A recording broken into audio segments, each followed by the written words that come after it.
Hello students, आज हम आपकी इट्स सो हैपन बुक का 8th चैप्टर जलेबीज़ ये पढ़ेंगे।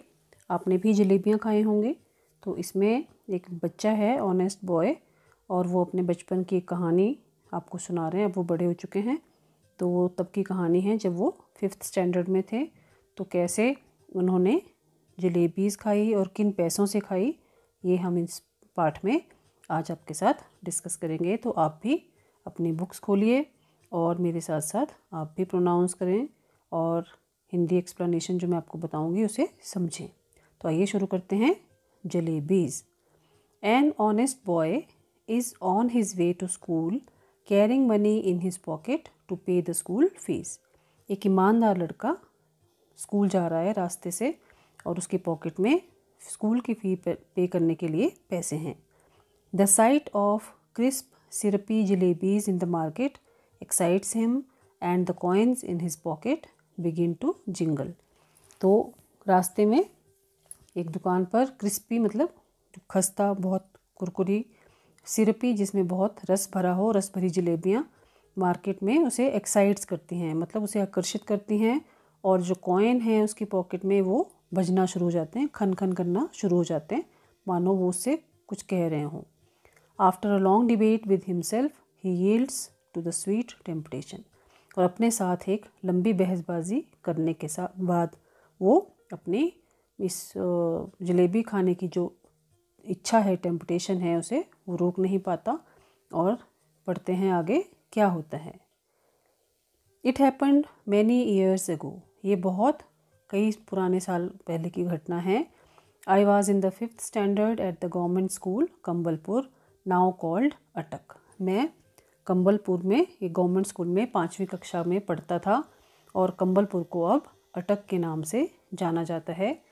One day I went to school with 4 rupees in my pocket to pay the school fees and the fund. एक दिन मैं स्कूल गया तो मेरी पॉकेट में 4 रुपये थे, जिससे मुझे स्कूल की फ़ीस और फंड पे करने थे। When I got there, I found that the teacher who collected the fees, Master Ghulam Muhammad, was on leave, and so the fees would be collected the next day। तो जब मैं school पहुंचा तो मुझे पता चला कि वो अध्यापक मास्टर गुलाम मोहम्मद, जो कि उनकी फ़ीस इकट्ठी किया करते थे, वो छुट्टी पर थे, इसलिए जो फ़ीस है वो अगले दिन वो कलेक्ट की जाएगी। All through the day the coins simply sat in my pocket, but once school got over and I was outside, they began to speak। पूरा दिन वो सिक्के जो थे उसकी जेब में वो simply sat in my pocket, मेरी जेब में चुपचाप बैठे रहे। लेकिन जैसे ही स्कूल ख़त्म हुआ और मैं स्कूल से बाहर निकला, वो आपस में बात करने लगे। अब आप सोचोगे कि सिक्के कैसे बात करते हैं, तो आगे लिखते हैं, all right coins don't talk. ठीक है, सिक्के बात नहीं कर सकते। दे जिंगल और गो खनक खनक। या तो वो खनखनाते हैं, मतलब जिंगल होते हैं सिक्कों की खनखनाहट, और खनक खनक होती है sound of jingling of coins. जब भी 3-4 सिक्के लेना तो वो जो आवाज़ आएगी that will be jingling. But I am telling you that day they actually spoke. पर मैं आपसे कह रहा हूँ उस दिन वो सच में बोल रहे थे। One coin said, what are you thinking about. एक सिक्के ने कहा, तुम क्या सोच रहे हो। Those fresh hot jalebis coming out of the kadai in the shop over there, they are not coming out for nothing. तो एक सिक्का बोला कि वो जो ताज़ा ताज़ा गरम गरम जलेबियाँ कढ़ाई से बाहर आ रही हैं उस दुकान में, वहाँ पे वो सिर्फ ऐसे थोड़ी बिना मतलब के थोड़ी आ रही हैं, उनका कुछ मतलब है। मतलब वो जलेबियाँ क्यों बन रही है, ताकि कोई उन्हें खाए। Jalebis are meant to be eaten. जलेबियाँ खाने के लिए बनती हैं, ठीक है। एंड ओनली दोज, और सिर्फ वही ले सकते हैं, with money in their pocket can eat them. और जिनके जेब में पैसा हो वही उन्हें खा सकते हैं। And money isn't for nothing. और पैसा इसके अलावा और किसके लिए होता है। इज़ंट फॉर नथिंग मतलब ऐसा थोड़ी है कि पैसों का कोई यूज़ ना करे। Money is meant to be spent and only they spend it who like jalebis. और पैसा जो है वो खर्च करने के लिए बना है और वही उसे खर्च कर सकते हैं जिन्हें जलेबी पसंद हो। तो ये सिक्के जो हैं उसे उकसा रहे हैं कि वो हलवाई की दुकान से जलेबियाँ खरीद कर खा ले। Look here you 4 rupees I said to them. तो मैंने उनसे कहा, देखो मेरे 4 रुपये हो, I am a good boy, मैं एक अच्छा लड़का हूँ। डोंट मिसगाइड मी और it won't be good for you. मुझे भटकाओ मत, मतलब मेरा मिसगाइड करना होता है किसी को, उसके रास्ते से भटकाना। तो तुम ऐसा मत करो, वरना तुम्हारे लिए it won't be good for you, तुम्हारे लिए अच्छा नहीं होगा। I get so much at home that I consider even looking at something in the बाज़ार अ सिन। मुझे घर पर ही इतना सब कुछ मिल जाता है कि बाज़ार में किसी और चीज़ की तरफ देखना भी मैं एक अपराध या एक पाप समझता हूँ। सिन होता है पाप। Besides you are my fees and fund money. और इसके अलावा तुम मेरे फीस और फंड के पैसे हो। If I spend you today then how shall I show my face to master Ghulam Mohammad in school tomorrow and after that to Allah Miyan at क़यामत।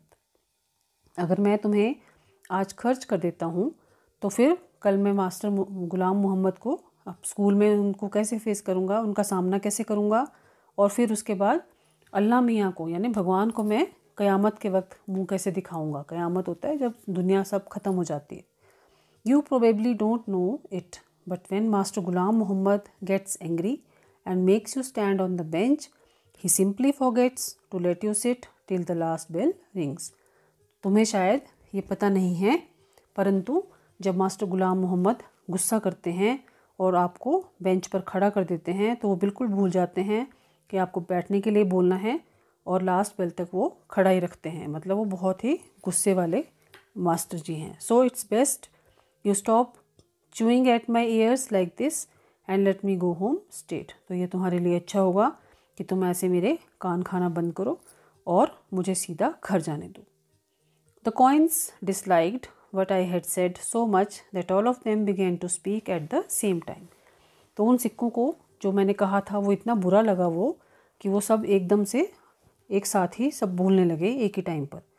There was such a clamor that passers by in the bazaar stared eyes wide with surprise at me and my pocket.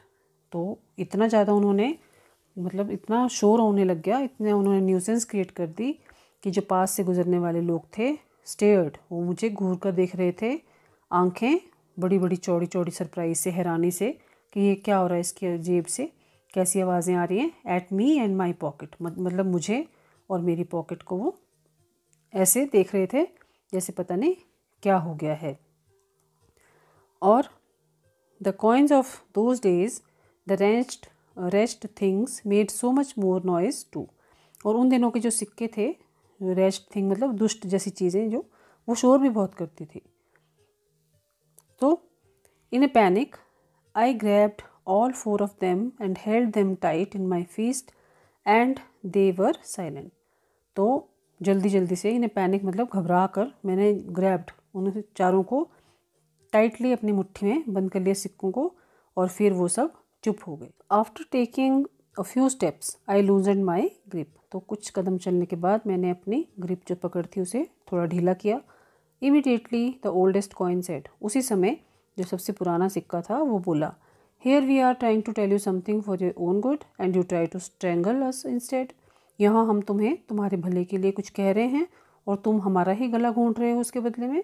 Tell me honestly now, अब मुझे ईमानदारी से बताओ, don't you feel like eating those hot hot jalebis. क्या तुम वो गरम गरम जलेबियाँ खाना नहीं चाहते? And then if you do end up spending us for today won't you get the scholarship money tomorrow. और फिर अगर आज तुम हमें खर्च कर भी देते हो जलेबियाँ खाने के लिए, तो क्या तुम्हें कल स्कॉलरशिप वाले पैसे नहीं मिल जाएंगे? Sweets with the fees money, fees with the scholarship money. मिठाई जो है आप फीस के पैसों से खा लो और स्कॉलरशिप के पैसों से फ़ीस भर दो। एंड ऑफ स्टोरी, किस्सा ख़त्म, पैसा हज़म, कहानी ख़त्म, मतलब पैसा हज़म। तो बच्चों, आज हम इस चैप्टर को यहीं तक पढ़ेंगे, अगली वीडियो में हम इससे आगे शुरू करेंगे। तो अब अपना ध्यान रखें और घर पर रहें, खूब पढ़ाई करें।